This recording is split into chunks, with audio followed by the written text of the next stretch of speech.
नमस्कार।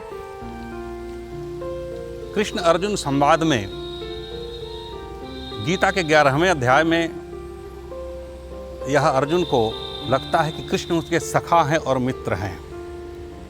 और जब विराट रूप का दर्शन किया अर्जुन ने तो उसे अनुभूति हुआ कि जिसे हम सखा समझ रहे हैं, मित्र समझ रहे हैं, यह मेरे सखा और मित्र तो हैं, परंतु ये त्रैलोक्य का और जगत का चराचर, चर और अचर, आगम और निगम सब कुछ इनमें समाहित है।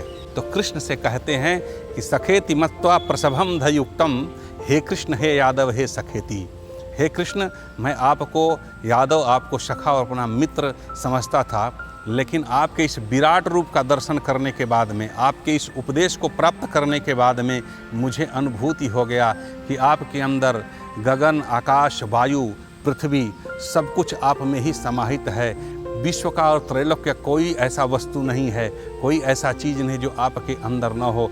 आप जो है ज्ञान के मूर्ति हैं, आप प्रेम के मूर्ति हैं, आप साक्षात सर्व ब्रह्म हैं, सर्व तपोनिष्ठ हैं, आपके अंदर सब कुछ है। इसलिए अब मेरे अंदर का जो शंका था उसका समाधान हो गया। इसलिए कृष्ण और अर्जुन के संवाद से यह सीखने की ज़रूरत है कि कभी किसी भी व्यक्ति को मित्रता करना, सखा समझना अच्छी बात है, लेकिन उसके अंदर में जो ज्ञान का उपदेश है, कृष्ण के द्वारा दिया गया यह उपदेश संपूर्ण विश्व को प्रकाशित करता है।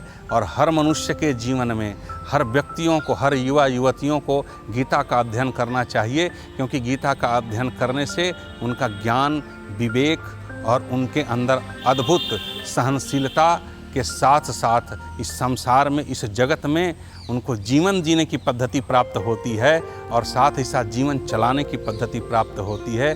मनुष्य को कभी भी न डर करके जीना है और न ही अमर्यादित होकर के जीना है, मर्यादा में जीना है। और कृष्ण के दिए हुए उपदेश, कृष्ण के बताए हुए मार्ग पर चलने की अनुभूति करना चाहिए और उस मार्ग को अपना करके जो जीवन में चलेगा उसे कहीं किसी प्रकार का भटकाव नहीं आएगा, क्योंकि गीता जो है ज्ञान का कारक है और गीता से निकला हुआ जो उपदेश है वह ज्ञानम मुक्ति कारणम, वह जो है हर मनुष्य के जीवन के अंधकार को समाप्त करके प्रकाश की ओर ले जाने की शिक्षा देती है। गीता हमारी चक्षु है और ज्ञान की परिकल्पना से जो लोग अपरिचित हैं, जो आज के परिवेश में युवा युवती भटक गए हैं, जिन्हें ये पता नहीं है कि हमारा सनातन क्या है, हमारी संस्कृति क्या है, उन्हें गीता का अध्ययन करना चाहिए और कृष्ण के दिए हुए उपदेश का पालन करना चाहिए।